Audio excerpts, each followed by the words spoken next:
दोस्तों नमस्कार, निशांति अकेडमी में आप सभी का स्वागत है। ईएमआरएस ने एक बहुत ही इम्पोर्टेंट नोटिफिकेशन निकाला है जो कि टीचिंग एंड नॉन टीचिंग दोनों पोस्ट के लिए है। तो बेसिकली अगर आपने बीएड करा हुआ है तो भी आप एलिजिबल हैं कुछ पोस्ट के लिए, और जो नॉन टीचिंग पोस्ट है उसके लिए कुछ क्राइटेरिया है। जैसे कि अगर आपका ग्रेजुएशन है, या फिर अगर आपने 12th पास करा है, या फिर अगर आपने 10th पास करा है, तो इन दैट केस कुछ पोस्ट है और बहुत अच्छी जॉब है। बेसिकली ईएमआरएस का अगर फुल फॉर्म अगर आप समझोगे तो Eklavya model residential school. Basically ये जो स्कूल होगा ये उनके लिए है जो आपका ट्राइबल एरिया, ट्राइबल कम्युनिटी के जो लोग होते हैं उनके लिए पर्टिकुलर एक स्कूल की स्थापना करी गई थी। तो उस पर्टिकुलर स्कूल के लिए national education society for tribal students, उनके लिए एक पर्टिकुलर स्कूल बनाया गया था। तो वहाँ पे रिक्रूटमेंट है। अब यहाँ नहीं है कि जो ट्राइबल कम्युनिटीज़ है सिर्फ वही जॉब कर सकती है। चाहे आप जनरल कैटेगरी में आते हैं, चाहे आप रिजर्व कैटेगरी में आते हैं, दोनों ही केस में आप यहाँ पे जॉब कर सकते हैं। ठीक है? तो जो यहाँ पे teaching and non teaching post जो निकाली गई है उसके बारे में हम लोग बात करेंगे। नोटिफ़िकेशन जो आया है ये 19/9/2025 को आया है, और उसी दिन से आप फॉर्म फिलअप स्टार्ट हो चुका है इसका।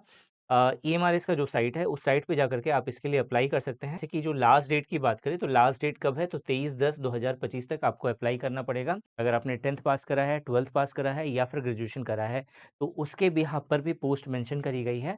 और अगर यहाँ पे टीचिंग पोस्ट भी है, मतलब प्रिंसिपल की पोस्ट है, पीजीटी की पोस्ट है, टीजीटी की पोस्ट है, इनकी भी पोस्ट है। सबसे पहले यहाँ पे एप्लीकेशन का जो प्रोसेस है, कैसे आपको फ़ी पे करना है, उस चीज़ को समझना है।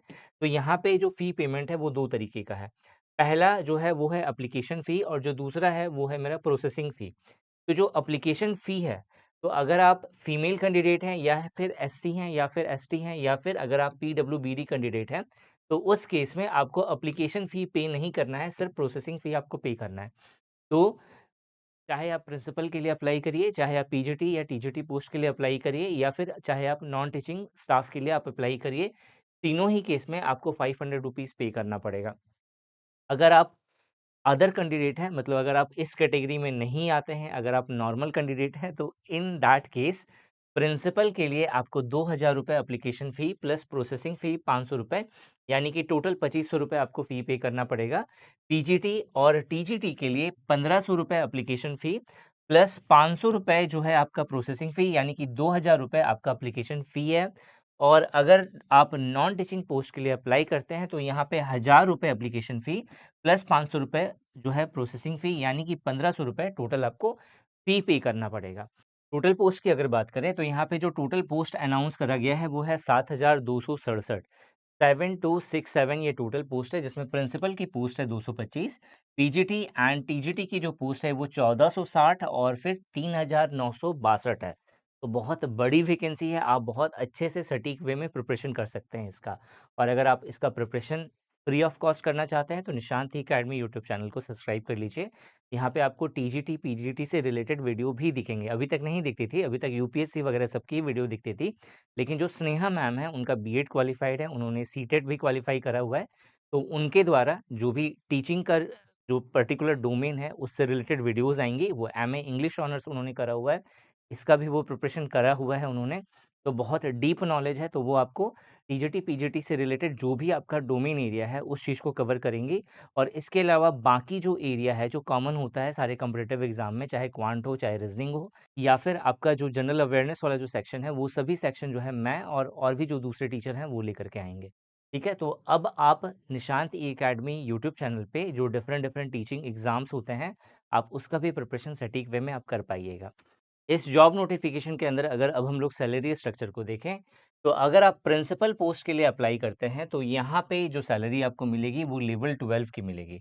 लेवल 12 का जो आपका बेसिक पे है, वो आपका 78,800 से स्टार्ट है, यानी कि स्टार्टिंग जो सैलरी होगी, वो सवा लाख के आसपास होगी। एलिजिबिलिटी क्राइटेरिया के ऊपर में भी अभी हम लोग बात करेंगे, लेकिन इस नोटिफ़िकेशन में वो चीज़ सबसे लास्ट में दी गई है, तो ऑब्वियस है उसको सबसे लास्ट में डिस्कस करना पड़ेगा। अब अगर आप पीजीटी टीचर या टीजीटी टीचर के लिए अप्लाई करते हैं, तो पीजीटी के केस में आपको लेवल 8 का पेमेंट मिलता है, क्योंकि वो ऑब्वियस है हायर पोस्ट आपको मिलेगी। तो लेवल 8 के पेमेंट का जो बेसिक पे स्टार्ट हो रहा है वो 47,600 रुपए से स्टार्ट हो रहा है, यानी कि ऑन एन एवरेज देखा जाए तो आपका 70,000 के आसपास आपको यहाँ पे सैलरी देखने को मिलेगा। लेवल 7 में आपका 49,900 से आपका बेसिक पे स्टार्ट हो रहा है, तो ऑन एन एवरेज 60 से 65,000 के आसपास आपको यहाँ पे सैलरी दिखेगा। इसके बाद जो है अगर हम लोग नॉन टीचिंग पोस्ट की बात करें तो लाइब्रेरियन पोस्ट के लिए अगर आप अप्लाई करते हैं तो यहाँ पे आपको लेवल 7 का पेमेंट मिलता है, जो कि 44,900 से लेकर के 1,42,400 रुपए का होता है। अगर आप जो है डिफरेंट जो फिजिकल एजुकेशन के जो टीचर्स होते हैं या फिर आर्ट या म्यूजिक टीचर होता है, अगर आप इसके लिए अप्लाई करते हैं तो इस केस में आपको लेवल 6 का पेमेंट मिलता है। फीमेल स्टाफ नर्स के लिए आपको लेवल 5 का पेमेंट मिलता है। हॉस्टल वार्डन के लिए आपको लेवल 5 का पेमेंट मिलता है। अकाउंटेंट के लिए आपको लेवल 6 का पेमेंट मिलता है। जेएसए जूनियर सेक्रेटरीट असिस्टेंट होता है इसका फुल फॉर्म, उसके लिए आपको लेवल 2 का पेमेंट मिलता है। और लैब अटेंडेंट के लिए आपको यहाँ पे लेवल 1 का पेमेंट मिलता है। ठीक है? तो आप जो लेवल्स है उससे आप समझ सकते हैं कि ये जो है क्लास 10th पर बेस्ड जो है वैकेंसी है, और जेएसई की जो यहाँ पे वैकेंसी है वो क्लास 12th पास वालों के लिए वैकेंसी है। ठीक है? ये दोनों चीज़ें मैं यहाँ पे क्लियर कर रहा हूँ। अगर आप लैब अटेंडेंट के लिए अगर आप प्रिपरेशन करते हैं तो इसका जो एलिजिबिलिटी क्राइटेरिया होगा वो 10th पास होगा। थीम ऑफ द एग्जामिनेशन की बात करें तो यहाँ पे जितने सारे पोस्ट हैं सबके लिए अलग-अलग तरीके का स्कीम है। अगर पूरा का सिलेक्शन स्टेज को अगर समझे तो पूरा सिलेक्शन स्टेज में 2 इम्पोर्टेंट स्टेजेस हैं, टियर 1 एंड टियर 2। आप किसी भी पोस्ट के लिए प्रिपेयर करिए, आपको टियर 1 एंड टियर 2 का सेक्शन आपको दिखेगा। आप दोनों सेक्शन में क्वालिफाई करते हैं, तभी जाकर के आप फाइनल मेरिट लिस्ट में आएँगे। कुछ पोस्ट के लिए जो बहुत ही स्टैंडर्ड है जैसे कि आपका प्रिंसिपल, तो यहाँ पे आपका इंटरव्यू होगा। और कुछ पोस्ट जैसे कि अभी हमने देखा था जेएसए का पोस्ट, इसके लिए आपका यहाँ पे एक स्किल टेस्ट होगा जहाँ पे आपसे टाइपिंग करवाया जाएगा, टाइपिंग का आपको नॉलेज होना चाहिए। बाकी के लिए आपको टियर 1 एंड टियर 2 देना पड़ेगा। अगर हम लोग टियर 1 की बात करें और प्रिंसिपल की अगर हम लोग बात करते हैं तो टियर 1 के अंदर जो है 5 सेक्शन होगा, रीजनिंग एंड न्यूमेरिकल एबिलिटी का, जनरल अवेयरनेस का, एकेडमिक एंड रेसिडेंशियल एस्पेक्ट का, एडमिनिस्ट्रेशन एंड फाइनेंस का। इसके अलावा जो आपका 2 लैंग्वेज है, जनरल इंग्लिश और जनरल हिंदी, इसके क्वेश्चंस होंगे। नंबर ऑफ क्वेश्चंस की यहाँ पे आप देख सकते हो, नंबर ऑफ क्वेश्चंस इस तरीके से डिवाइड होगा। ओवरऑल 100 क्वेश्चंस के लिए 100 मार्क्स आपको मिलेगा और 2 घंटे का यहाँ पे आपको टाइम दिया जाएगा। जब आप टियर 1 क्वालिफाई कर लेंगे तो फिर आपको टियर 2 के लिए बुलाया जाएगा, और टियर 2 में आपका जो मॉड होगा पेपर का, वहाँ पे आपको सब्जेक्टिव प्लस ऑब्जेक्टिव दोनों दिखेगा। मतलब जो फर्स्ट जो यहाँ पे टियर 1 है, ये कंप्लीटली ओएमआर बेस्ड पेपर होने वाला है, ऑब्जेक्टिव टाइप ऑफ क्वेश्चन यहाँ पे पूछे जाएंगे। और जो टियर 2 होगा, ये टियर 2 ऑब्जेक्टिव प्लस डिस्क्रिप्टिव दोनों होगा, और यहाँ पे जो टॉपिक होगा वो एकेडमिक एंड रेसिडेंशियल एस्पेक्ट के क्वेश्चंस पूछे जाएंगे। एडमिनिस्ट्रेशन एंड फाइनेंस के ऊपर में क्वेश्चन पूछा जाएगा, और इन दोनों टॉपिक से आपके 40 क्वेश्चंस ऑब्जेक्टिव टाइप ऑफ बनेंगे और डिस्क्रिप्टिव टाइप ऑफ क्वेश्चन 15 बनेंगे। तो ओवरऑल आपका यहाँ पे 55 जो क्वेश्चंस है वो आपका यहाँ पे टोटल पूछा जाएगा, और इसके लिए 100 मार्क्स होगा। यानी कि जो ऑब्जेक्टिव टाइप ऑफ क्वेश्चन है वो हर क्वेश्चन 1 नंबर का होगा, और जो डिस्क्रिप्टिव टाइप ऑफ पेपर जो होगा वो हर क्वेश्चन जो है 4 नंबर का होगा। तो 15 4 ज़ा 60 हो गया। तो 100 क्वेश्चन 100 मार्क्स, और इसके लिए आपको 3 घंटे का समय मिलेगा। नाउ प्रिंसिपल वाले केस में मैंने बोला कि जब आप टियर 1 एंड टियर 2 क्वालिफाई कर लेंगे तो टियर 3 होगा, जो कि इंटरव्यू होगा, और वो 40 मार्क्स का होने वाला है यहाँ पे। इसके बाद जो पीजीटी टीचर है और जो टीजीटी टीचर है, दोनों का जो एग्ज़ाम पैटर्न है वो लगभग में सेम है, बस नंबर ऑफ क्वेश्चंस का थोड़ा-सा आपको यहाँ पे डिफरेंस देखने को मिलेगा। यहाँ पे आपको 6 सेक्शन दिख रहे हैं, 6 सेक्शन मतलब 6 पार्ट्स दिख रहा है। जो टियर 1 का जो पेपर होने वाला है, इसमें general awareness, reasoning ability, knowledge of ICT, electronic and communication technology, teaching aptitude, domain knowledge, domain knowledge में भी जो आपने पेडागॉगी वगैरह सबका जो टॉपिक पढ़ा है उससे क्वेश्चंस होंगे। एनईपी 2020 बहुत इंपॉर्टेंट होता है, इससे क्वेश्चन होंगे। और उसके बाद आपका जनरल इंग्लिश और जनरल हिंदी पर बेस जो है आपसे 20 क्वेश्चंस पूछा जाएगा। तो ओवरऑल बात करें तो 100 क्वेश्चन ऊपर का तरफ और 20 क्वेश्चन इधर, तो 120 क्वेश्चन इधर पूछा जाएगा। फिर सिमिलरली 120 क्वेश्चन 120 मार्क्स का आपको यहाँ पे मिलेगा, और इसके लिए आपको 2.5 घंटे का समय मिलेगा। टीयर 1 क्वालिफाई करने के बाद आपका टीयर 2 होगा। टीयर 2 में जो सब्जेक्ट स्पेसिफिक है, जिस जो आपका मेन डोमेन है, उसके अकॉर्डिंग जो सिलेबस एनईएसटीएस की साइट पे अवेलेबल होगा, आपको उससे 40 ऑब्जेक्टिव टाइप ऑफ क्वेश्चन और 15 डिस्क्रिप्टिव टाइप ऑफ क्वेश्चंस पूछे जाएंगे, यानी टोटल 55 क्वेश्चन पूछा जाएगा। और अगेन मार्किंग स्कीम सेम होने वाला है, और इसके लिए आपको 3 घंटे का समय मिलेगा। ठीक है? इसके बाद जो टीजीटी टीचर है, यहाँ पे भी सेम है, बस आपको यहाँ पे जो लैंग्वेज वाला जो पेपर हो रहा था लास्ट में, लैंग्वेज वाला जो सेक्शन था लास्ट में, उसमें क्या था, पीजीटी वाले में 20 क्वेश्चन था, यहाँ पे 30 क्वेश्चन है, तो 130 क्वेश्चन और 130 आपको टोटल मार्क्स मिलेगा। और यहाँ पे जो टाइमिंग है वो 2.5 घंटे की है, 2.5 घंटे में आपको पूरा पेपर यहाँ पे सॉल्व करना है। जब आप इसमें क्वालिफाई कर लोगे तो अगेन जो आपका नेक्स्ट जो टियर 2 होगा वो पीजीटी के ही सिमिलर होने वाला है और बिल्कुल सिमिलर पैटर्न यहाँ पे देखने को मिलेगा। इसके बाद जो है नॉन टीचिंग पोस्ट है, नॉन टीचिंग पोस्ट में सबसे पहले हॉस्टल वार्डन है। हॉस्टल वार्डन में अगर देखा जाए मेल और फीमेल का पोस्ट हो रहा है, तो इसके लिए जो सेक्शन है वो आपको यहाँ पे गिवन है। जनरल अवेयरनेस, रीजनिंग, आईसीटी का नॉलेज होना चाहिए, क्वांटिटेटिव एप्टीट्यूड होना चाहिए और जनरल इंग्लिश और जनरल हिंदी पर बेस जो है टोटल 100 क्वेश्चंस होंगे। 100 मार्क्स का आपसे पूछा जाएगा और 2 घंटे का आपको यहाँ पे टाइम मिलेगा। अगर आप टियर 1 क्वालीफाई कर लेते हैं तो अगेन टियर 2 होगा एज इट इज़, जो हमने ऊपर डिस्कस करा है टीजीटी पीजीटी में, उसी तरीके का यहाँ पे सिलेबस आपको देखने को मिलेगा और उसी पैटर्न पे आपको यहाँ पे 3 घंटे में आपको 100 क्वेश्चंस, सॉरी 55 क्वेश्चंस करने हैं। 3 आवर्स में आपको 55 क्वेश्चंस करने हैं, 100 मार्क्स आपसे यहाँ पे बोला जाएगा, मतलब 100 मार्क्स का पूरा पेपर रहने वाला है। अकाउंटेंट की बात करें तो अकाउंटेंट का पूरा जो है ये सेक्शन होगा, इस तरीके से पूछा जाएगा और यहाँ पे अगेन 100 क्वेश्चन 100 मार्क्स का होगा, 2 घंटे का आपको टाइम मिलेगा और जब आप इसे क्वालीफाई कर लेंगे तो टियर 2 में अगेन जो है, जो आपका सब्जेक्ट स्पेसिफिक सिलेबस होगा, जो भी आपका मेन सब्जेक्ट है, उसके अकॉर्डिंग जो है इस तरीके से 55 क्वेश्चन पूछा जाएगा 100 मार्क्स का और 3 घंटे का आपको यहाँ पे टाइम मिलने वाला है।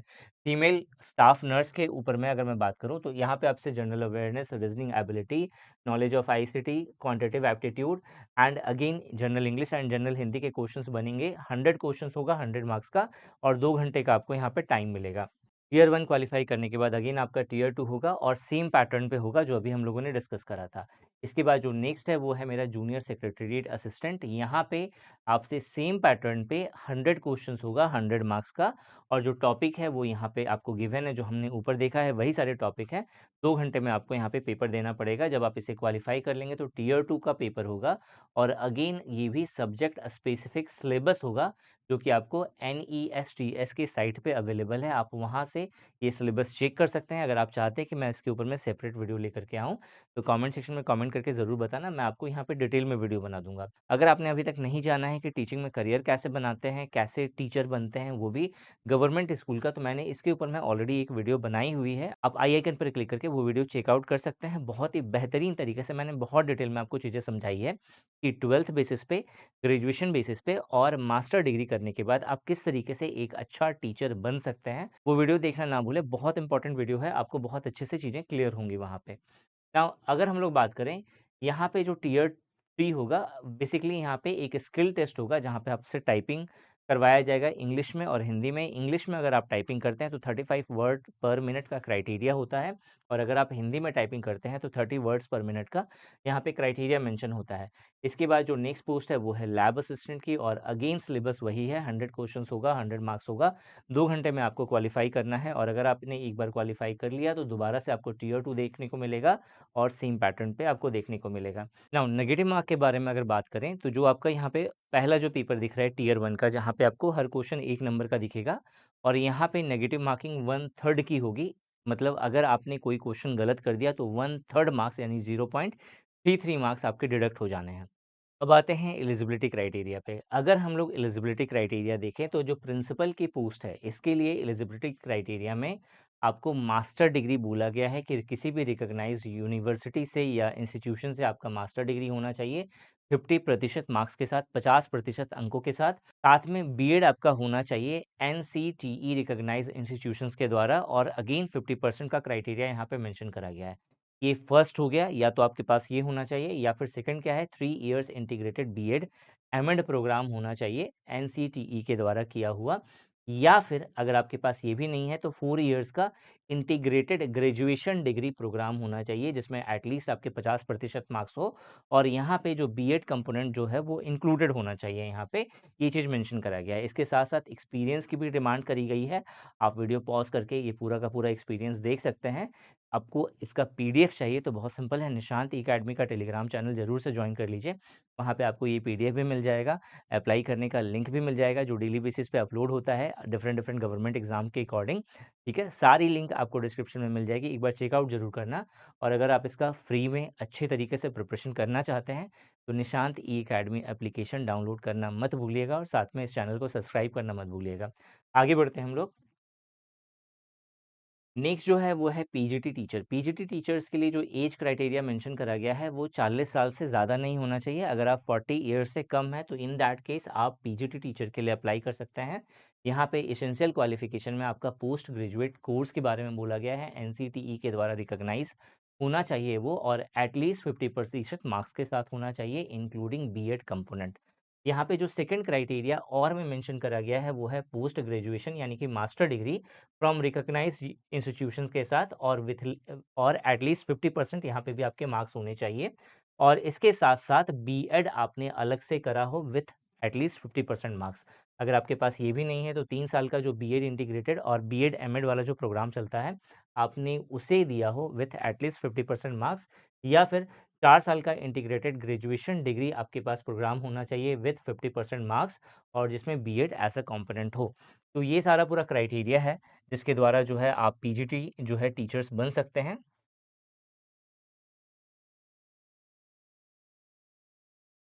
अगर आप पीजीटी कंप्यूटर साइंस के लिए अप्लाई करते हैं तो उसके लिए एक स्पेशल क्राइटेरिया है कि 40 साल आपका 40 साल से आप ज़्यादा नहीं होनी चाहिए।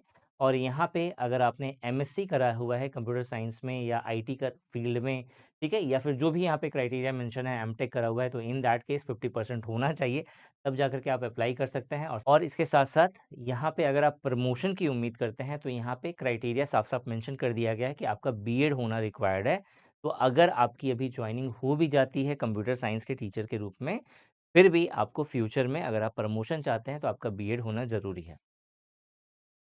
अब टीजीटी टीचर्स की अगर बात करें तो टीजीटी टीचर्स में 35 ईयर से ज़्यादा आपकी एज नहीं होनी चाहिए, और यहाँ पे आपको एज रिलैक्सेशन दिखेगा जो रिजर्व कैटेगरी है उनके लिए। एसेंशियल क्वालिफिकेशन की बात करें तो बैचलर डिग्री होना चाहिए आपके पास विद 50% मार्क्स, और साथ में आपने बीएड करा हो, या फिर आपको उसी के इक्विवेलेंट यहाँ पे सारी और एक्स्ट्रा क्वालिफिकेशन दिखेगी। आप वीडियो पॉज करके इसे रीड कर सकते हो या फिर पीडीएफ के द्वारा चीज़ों को समझ सकते हैं। ठीक है, अब आते हैं हम लोग नॉन टीचिंग पोस्ट में। नॉन टीचिंग पोस्ट की बात करें तो उसमें सबसे पहले लाइब्रेरियन की पोस्ट आती है, जिसके लिए जो मैक्सिमम एज लिमिट है वो है 35 ईयर, और इसके लिए आपके पास बैचलर डिग्री होनी चाहिए लाइब्रेरी साइंस में from recognised institution with 50% marks, या फिर बैचलर डिग्री आपने लाइब्रेरी और इंफॉर्मेशन साइंस से करा हुआ है तो भी 50% मार्क्स के साथ, तो भी जाकर के आप इसके लिए एलिजिबल हैं। और तीसरा भी यहाँ पे मेंशन करा गया है, integrated master of library and information science अगर आपने करा हुआ है 50% मार्क्स के साथ, तो भी जाकर के आप अप्लाई कर सकते हो इसके लिए। नेक्स्ट जो पोस्ट है वो है मेरा female staff nurse. Female staff nurse में आपका जो है मैक्सिमम एज लिमिट है वो है 35 ईयर्स, और यहाँ पे बीएससी अगर आपने ऑनर्स करा हुआ है नर्सिंग में, या फिर अगर आपने बीएससी नर्सिंग का रेगुलर कोर्स करा हुआ है किसी भी रिकॉग्नाइज्ड इंस्टीट्यूशन से या यूनिवर्सिटी से, या फिर अगर आपने बीएससी नर्सिंग करा हुआ है किसी भी यूनिवर्सिटी से, और साथ में सेकंड यहाँ पे आपको मेंशन करा गया है रजिस्टर्ड एज अ नर्स और nurse midwife with any state nursing council, तो फिर जाकर के जो है आप अप्लाई कर सकते हैं। और यहाँ पे एक और क्राइटेरिया मेंशन करा गया है कि आपके पास 2.5 साल का एक्सपीरियंस होना चाहिए उस तरह के हॉस्पिटल में जहाँ पे 50 बेड या फिर उससे ज़्यादा की फैसिलिटी है। नेक्स्ट हम लोग बात करते हैं हॉस्टल वार्डन की। हॉस्टल वार्डन के लिए जो मैक्सिमम एज लिमिट है वो है 35 ईयर यूआर कैटेगरी के लिए, और यहाँ पे जो है 4 साल का इंटीग्रेटेड अगर आपने ग्रेजुएशन का कोर्स करा हुआ है, या फिर अगर आपके पास बैचलर डिग्री है, तो फिर जाकर के आप हॉस्टल वार्डन के लिए अप्लाई कर सकते हैं। इसके बाद है अकाउंटेंट। अगर अकाउंटेंट के लिए इसके बाद जो नेक्स्ट है वो है अकाउंटेंट। अकाउंटेंट के लिए जो मैक्सिमम एज लिमिट है वो है 30 साल। एसेंशियल क्वालिफिकेशन की बात करें तो अगर आपने कॉमर्स में बैचलर डिग्री ली हुई है तो फिर आप इसके लिए अप्लाई कर सकते हैं। बट यहाँ पे मेंशन कर दिया गया है कि bachelor in business administration allow नहीं है, तो मतलब आप एलिजिबल नहीं हैं अगर आपने बिजनेस एडमिनिस्ट्रेशन में अगर अपना बैचलर डिग्री कंप्लीट करा हुआ है तो। इसके बाद जो नेक्स्ट पोस्ट है वो है जूनियर सेक्रेटरीट असिस्टेंट के लिए। यहाँ पे 30 साल से आपकी एज ज़्यादा नहीं होनी चाहिए, तब जाकर के आप अप्लाई कर सकते हैं अगर आपने क्लास 12th पास करा हुआ है किसी भी रिकॉग्नाइज्ड बोर्ड के द्वारा, और अगर आपकी टाइपिंग स्पीड इंग्लिश में 35 वर्ड पर मिनट है और हिंदी में अगर टाइपिंग स्पीड की बात करें तो 30 वर्ड पर मिनट है, तब जाकर के आप इसके लिए अप्लाई कर सकते हो। इसके बाद जो नेक्स्ट पोस्ट है वो है मेरा लैब अटेंडेंट की। इसके लिए भी जो मैक्सिमम एज लिमिट है वो है 30 ईयर्स, और यहाँ पे अगर आपने 10th पास करा हुआ है विथ लेबोरेटरी टेक्निक डिप्लोमा या सर्टिफिकेट के साथ, तभी जाकर के आप अप्लाई कर सकते हैं। या फिर अगर आपने 12th साइंस साइंस स्ट्रीम से पास करा है तब जाकर के आप लैब अटेंडेंट के लिए अप्लाई कर सकते हैं। तो ये पूरा जो जो डिफरेंट डिफरेंट पोस्ट था उसके लिए मैंने आपको डिटेल में सारी चीज़ें मेंशन कर दी।